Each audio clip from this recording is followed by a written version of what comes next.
This is the Global Podcast Network, where executives and professionals connect, share, and inspire.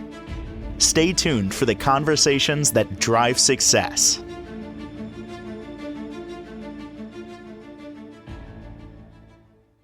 Every time we get together with this gentleman, just good vibes all around. He makes people feel good. He makes children laugh. He amazes people. He's a magician, motivational speaker, does so much, and it's great to have him back with us. The amazing Kevin is on the program. How are you doing today? I'm doing good. I'm doing good, Steve. I'm doing good. I'm happy. My life is good. We think positive. We move positive. We welcome positivity to come back. Be the source of what you want to come back, and that shall come back. It might take a minute, but it's going to come back. It's really cool. I had so New Year's, Christmas. I mean, that was just absolutely crazy chaos for me. I know that I missed some times to get with you to let my viewers go, but it was business and shows. So New Year's, a client called me up and she was like, "Hey, I want a family adult entertainment show." And I'm like, okay. So I'm thinking that's not a problem. It's just going to be adults, no kids, and I could do a little bit more difference in the magic. And I always stress when it comes to a show. I always get nervous energy and anxiety, like, oh my God, I'm gonna fail. But I know that I'm gonna do okay. It's gonna be fine. So I get to the house and it's not a family adult show. It's a family with adults, but they wanted me to entertain the kids, which totally flipped the dynamics of what I was going to do for the show in the first place. And I'm like, okay, it doesn't matter. Pivot. I always laugh at that one with friends. Pivot. Oh, Pivot. with the couch. Yeah. Yes. And so, pivot. No. So then the adults are there. So I brought up a couple little bit of close-up routines, couple card tricks and the money trick that I showed you previously. And then I went on and did the show, and it was a big, huge success. I'm leaving, and I'm still getting text messages from this woman, this lady saying, we loved you so much. We're going to hire you next month, or a couple months out, for our next event, and I'm like, okay, cool. Let me know. I mean, Wow. dates fill up fast. I mean, people are now booking for 2027. It's 2026. People are booking me for 2027. You're the amazing Kevin. I feel it. The name was never, I never picked my own name. So my predecessors, they were like, hey, you shall be called the amazing Kevin.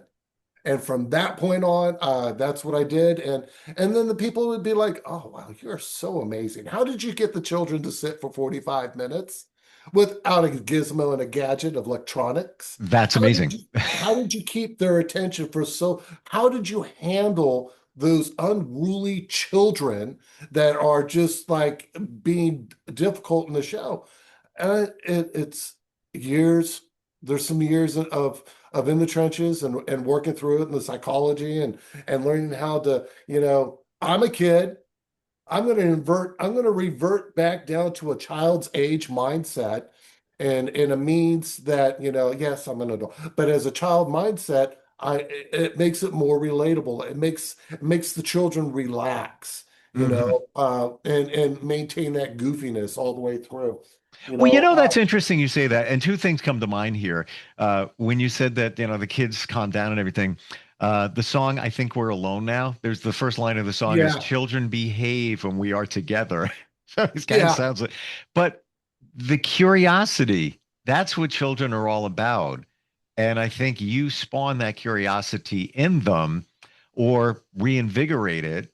And that's where the magic literally and figuratively happens. I think so. I think it was when they look at something, uh, I have a routine where we pour loose beads into a container and they shake it up and open it up and I throw it into the air and it becomes beaded necklaces. It hits so hard for them that it's magnetic. I mean, no, it's not magnetic. The child physically, you can see them pouring into the container. They're plastic. There's just no way that it can be done. And oh, I want what I want. Well, invite me to your party, and I'll be more than happy to give you one. you know. So, Steve, I got something for you. I got something for you. I have some cards here. Okay, if you can see that, the king, Very the clear. I got queen, a the king, a jack, queen, a jack, a and 10. 10, and a joker. And those cards look like is that diamond or They're all spades? diamonds. They're all diamonds. Okay, gotcha. Okay, so this is important, and not to fall out of frame. I don't mean to. So what we're going to do, Steve, is we're going to. I hope I didn't flash here, Steve. Nope. Um, Steve, I want you to name a card, any card. Do you want me to name the Well, I actual want you to think of any card. I want you to think of any card? any card, just any card. Uh, I'm thinking hard. I got it. You got it? Yeah. Okay. Okay. Okay. Here we go. Here we go. Here we go. I think Steve, is that your card? That's not the card I was thinking of. That was not the card. Okay. Okay. Oh, Hold wait. on. Let me. Okay. Let me. Hold Whoa. on. Hold on. Hold on. I got to ask you a question because I may be doing this wrong. Am I supposed to be thinking of a card among the ones you have there? Yes, yes, yes, yes. Oh, okay. So I was thinking of a random card. Oh, I'm sorry. I'm sorry. No, no, no, no. No, no. Sorry. I should have All claimed right. that. King, queen, jack, All right. So I got it. I got it. I got you it. got it? Okay. I think it's this one right here. Is that it? Well, no, that's a Joker No, again. okay, okay. It's this one right here, right? That's exactly not right. It's a Wait, Joker wait, again. wait, wait, wait, wait, wait. Is it this one? I no, that's a Joker again. Oh, wait. I'm sorry, Steve. They're all jokers. That's pretty cool. Now, of course, we children probably wouldn't do this. Adults do, thinking, Yes. I wonder how he did that. I don't think I was watching him. I didn't see anything contrary to, anything. I don't know. You were holding cards, you flipped them around. That's it. Pretty much. Wow. And I like it. I like it. Let's see. Hold on. I'm all over the place. I think that's why I feel like I got ADD. How You know, often do you learn new tricks? Is it kind of on a regular basis? Are you always looking for a new one? every day. Wow. I so yesterday I was having breakfast with another magician, and he was like here, you're gonna love this. He got me a Christmas gift, and it's a whole nother trick. So will I learn? So Steve, this is a black and white version, right? Black and white version. I'm going to describe it for everybody. That is looks like call it a handkerchief or just a piece of cloth that's, I don't know, maybe a foot and a half Says by a happy foot and a half. birthday. It says happy birthday. There's a little cake on there, a drawing of a bunny. Okay, you ready?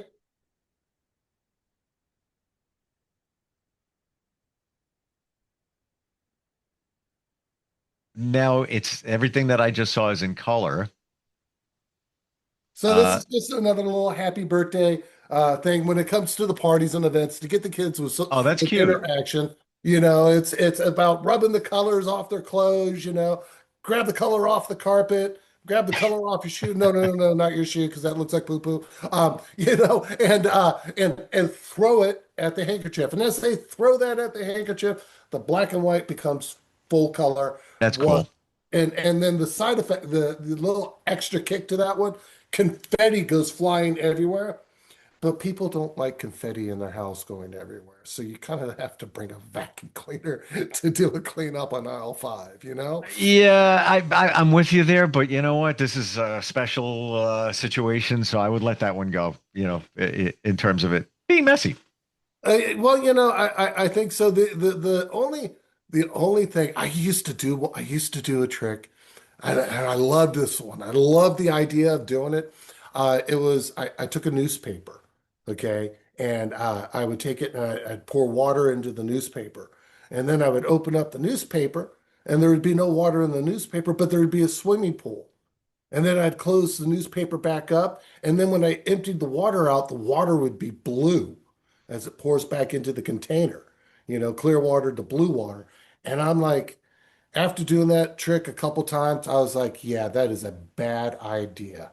That is a horrible idea to do that in the house because um, blue and the dye and the mess. Yeah. Yeah, I kind of threw that one right out the window. But I did do it and it did get good reactions.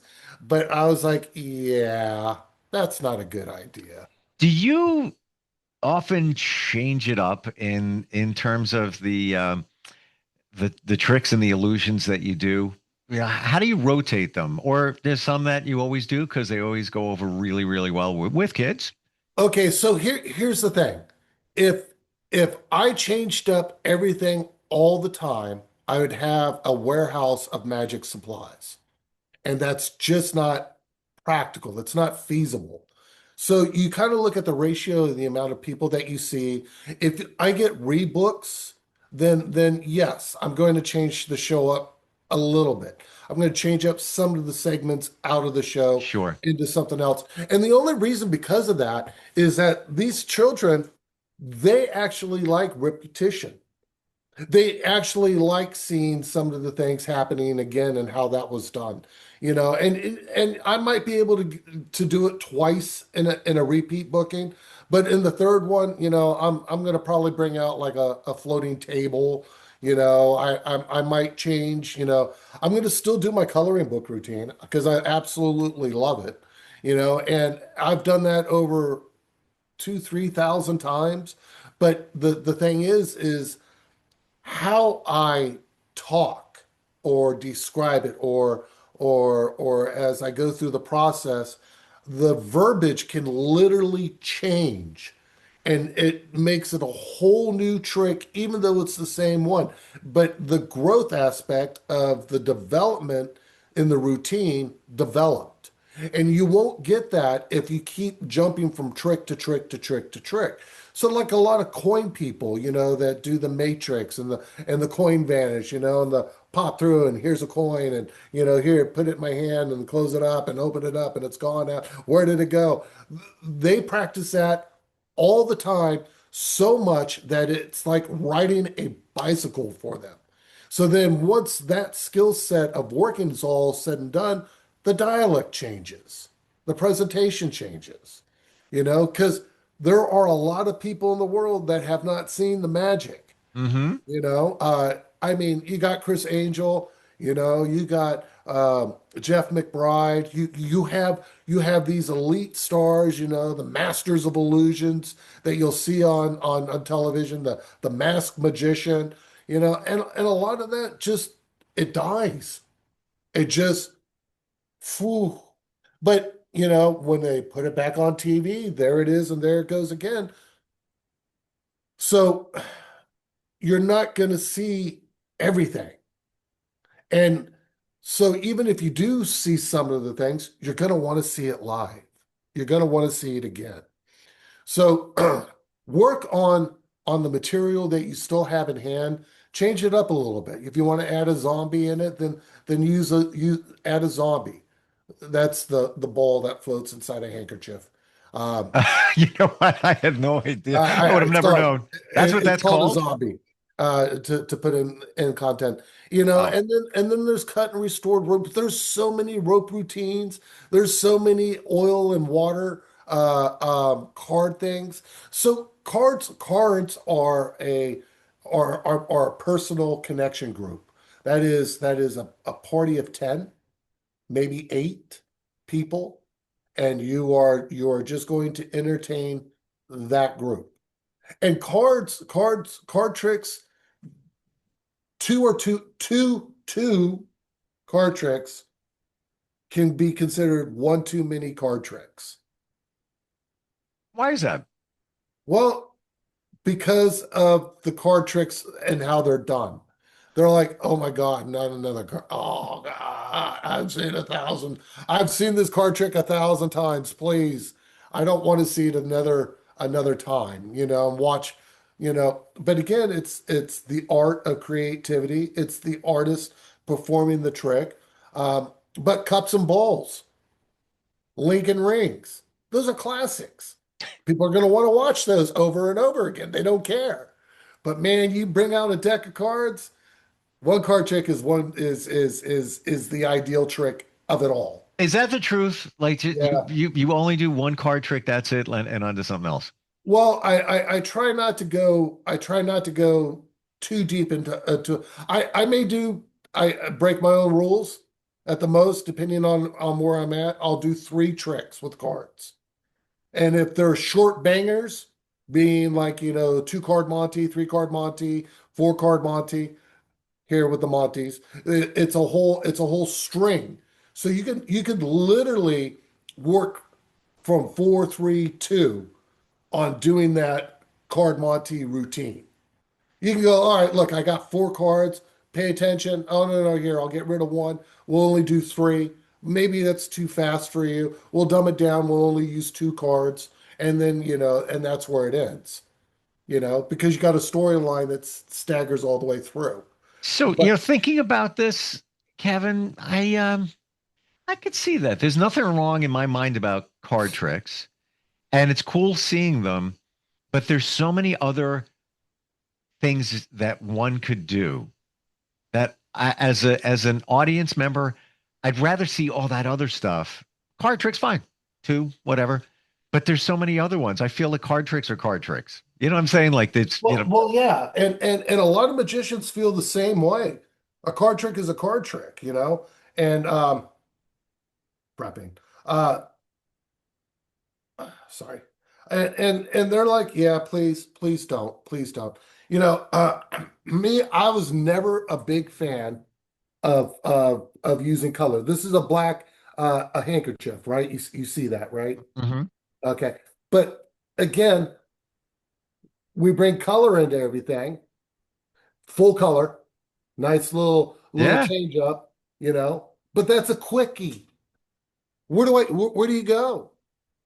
So now you're doing 10,000 different things where you don't need to do 10,000 different things. It looks pretty, it looks cool. But you make it creative and fun. And what you said before when it comes to color, where you could even say to, I'm not going to say it exactly as you said it because I can't, I'm trying to Yeah. remember, but like kids throwing, all right, kids, throw color at me, and then all of a sudden, bam, you have something change from black to a full color.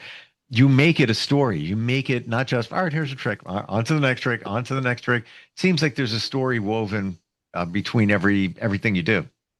Okay, so the night before Christmas, the story. Hmm. So I have a coloring book that that is completely blank. And I have the kids say, well, it was the night before Christmas, all through the house. And then when I open up the book again, it has the words in the book. So now I'm reading the words in the coloring book and showing them that. But by the chimney and they do a little bit more magic, the whole book now becomes full color and the story of the night before Christmas.